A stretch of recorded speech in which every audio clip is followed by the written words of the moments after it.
Hey kids, it's Mr. Fly here, hope you're well. Out and about on another bike review today, but not in my usual stomping ground. I'm actually out in Slovenia with CM Motorcycle Tours Slovenia on this lovely day. And I'm going to be riding, or I am riding, the big old Honda VFR1200 Crosstourer. A bike that for some reason has passed me by. So if you're interested in this big touring machine, stick around and stay tuned.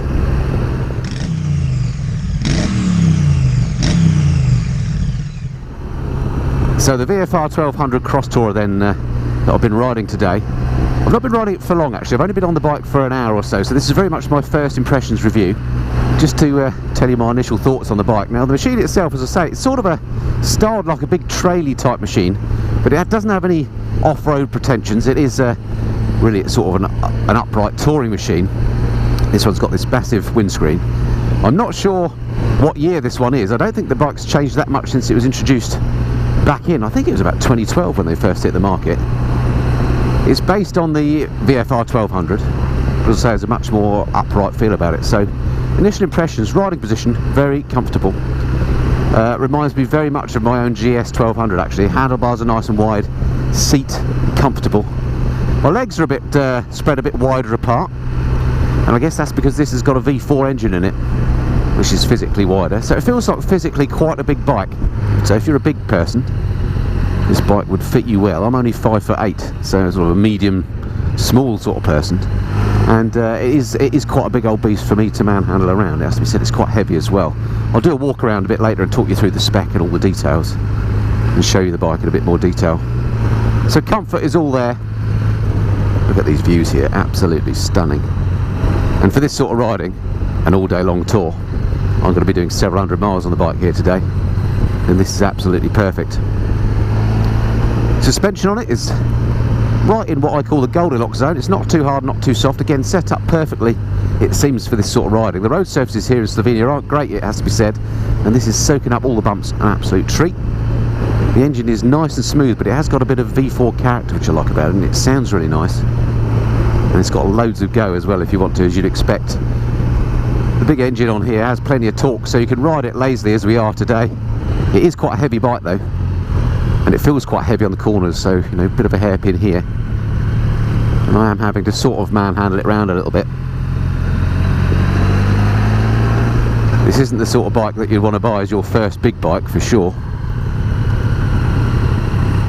Loads of protection up front. The big old fairing and bodywork keeps the wind off you a treat, as does this big windscreen, which I suspect is an aftermarket one because it's tinted.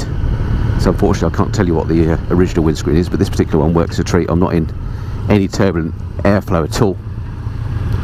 The clutch on here is quite stiff compared to what I'm used to. I ride a lot of new bikes, I'm lucky enough to do so, and these days they tend to have these sort of assisted clutches. Well, this one I don't think it's got that, and hence it does feel quite stiff. But it's just a matter of getting used to that. Brakes work brilliantly well on here. Mirrors work an absolute treat. These are like barn doors on here, look, but great view behind. I've got no view of my shoulder and elbows, which is so often the problem with mirrors on bikes. These work really nicely and there's no vibration at all. So situational awareness is great on the bike. And there's no pretensions about this machine. It's very much a, well, I don't want to do it a disservice by calling it a basic machine.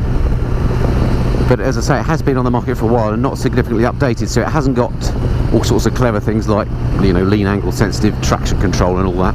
Although it does have traction control and ABS, they are relatively basic compared to today's versions. I don't even think it's got riding modes. And again, compared to some of today's latest models, some of its competitors, the display on here is fairly old school. It's an LCD display, not TFT, but it's very, very clear. Everything you want. It's got a proper fuel gauge, I'm pleased to say.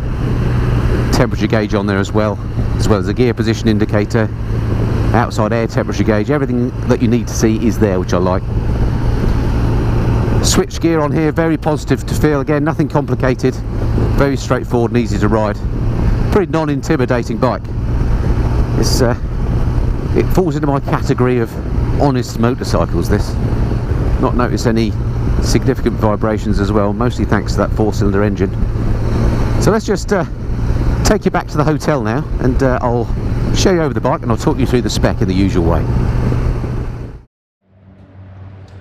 Right, so here she is, the VFR1200 Crosstourer. I'll take you through the spec in the usual way. So first of all, let's just have a quick little look at this bike. Now this particular machine, as I say, came out in about 2012, I think we first saw the Crosstourer. And what I like about it is it's a shaft drive machine. So there we go, there's the shaft drive. The engine on here, 1237cc V4 engine, as it turns out. 76 degree firing order, which gives it that nice V4 growl when you wind her on.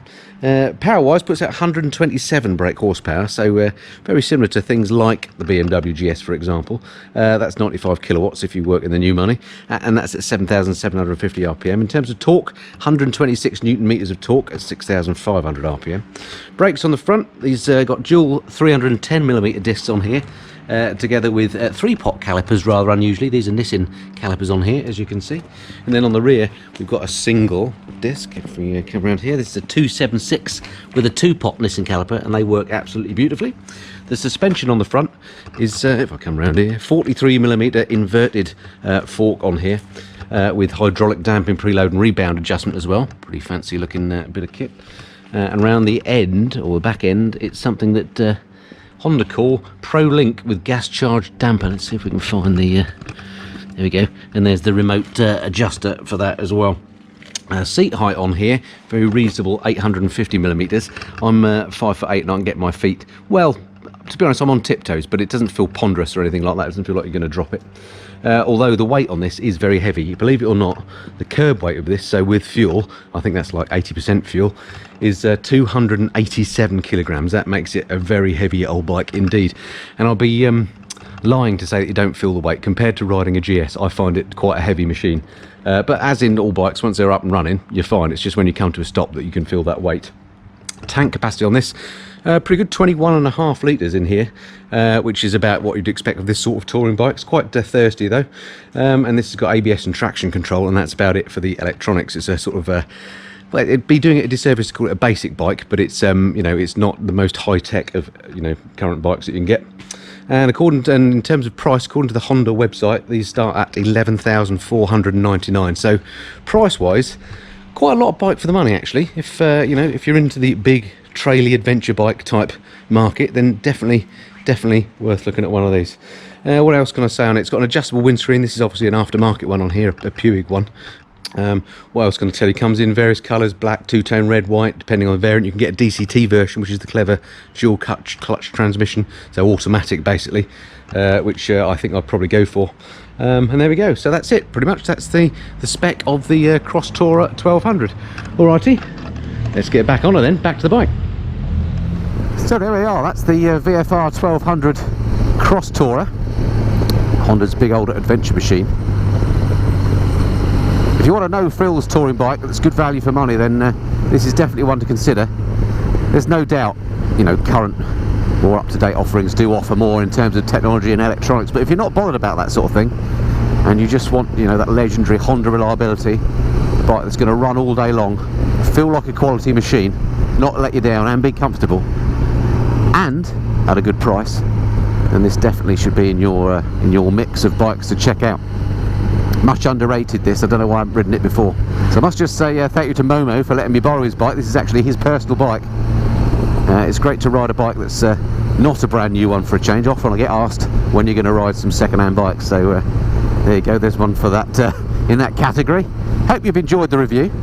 If it's the first time you've been to the channel, I don't just do bike reviews here on the Missing and Flyer, but I do all sorts of stuff, trips and tours, at home and abroad like I am now. I'll do things in the garage, things about how to look after your bike. Basically anything and everything to do with motorcycles, I'll try and cover it here on the Missing and Flyer. It'd be great to have you along. Do hit that subscribe button if you haven't done already, and that way I can see you on the next video. Alright, that's it for now. Look forward to speaking to you again soon. Until then, this has been the Missing and Flyer. Cheerio.